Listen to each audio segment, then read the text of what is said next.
Welcome to Canadian Innovators, the show that celebrates innovation, entrepreneurs, and the Canadian spirit.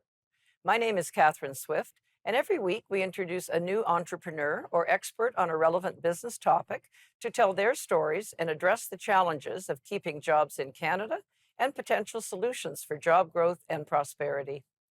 Today we'll be discussing the Canadian policy of supply management in the dairy and poultry industry and its impact on consumers, our economy, and our trading relationships, and why some experts are in opposition to this policy. Supply management was introduced in Canada in the early 1970s under the Pierre Trudeau government, and it has been in force ever since.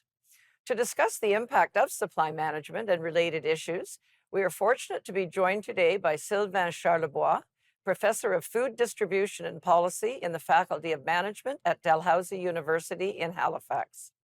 He is also the Senior Director of the Agri-Food Analytics Lab at Dalhousie.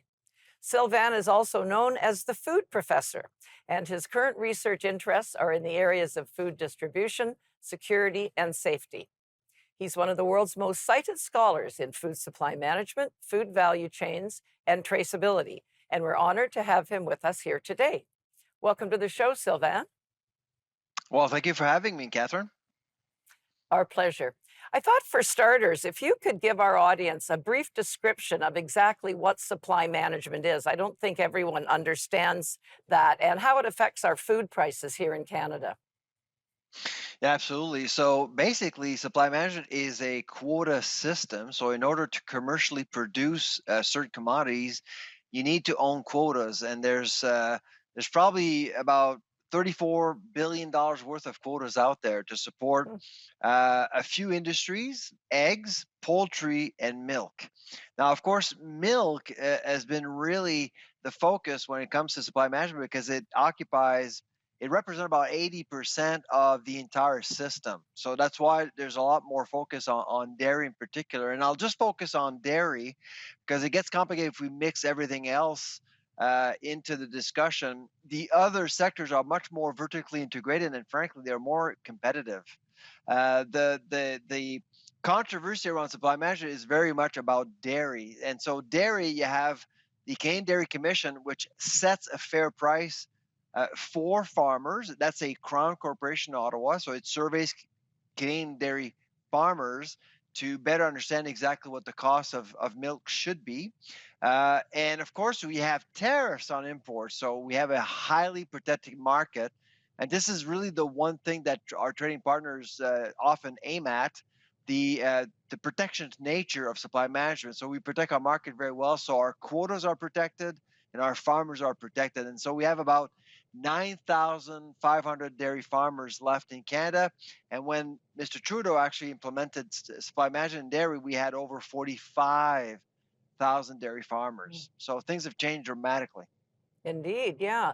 And why is it that some agricultural sectors are supply managed and yet some are not? I think it boils down to the intensity of the production cycle. If you think of milk, for example, if you have cows, I've worked on dairy farms when I was a kid. We don't put taps on cows. Once a cow produces milk, you need a market for it. And so that's why I think it's important to recognize that marketing boards have been set up to offer farmers a market for their products. Same thing for eggs. A chicken will lay an egg a day. If you have 50,000 chickens, that's 50,000 eggs you have to sell every single day. So marketing boards take care of that. And for poultry, chicken and turkey, the cycle is also it's a matter of weeks before you actually get a chicken ready for slaughter compared to, say, beef, where it can take up to 2 years, or pork 3 to 4 months. So production cycles are typically very intensive. And is our system in Canada relatively unique, or do other countries have similar ways of regulating agriculture? It's pretty unique. Actually, most countries that have actually had supply management have left supply management. They've moved on, except for Canada. And that's why a lot of trading partners are wondering, what's our plan? What's next? Are we going to move on like New Zealand, Australia, Korea, UK? But we're still facing a lot of questions about that. Indeed, and causing problems as well. Well, we now have to take a quick break, so please stay tuned to Canadian Innovators.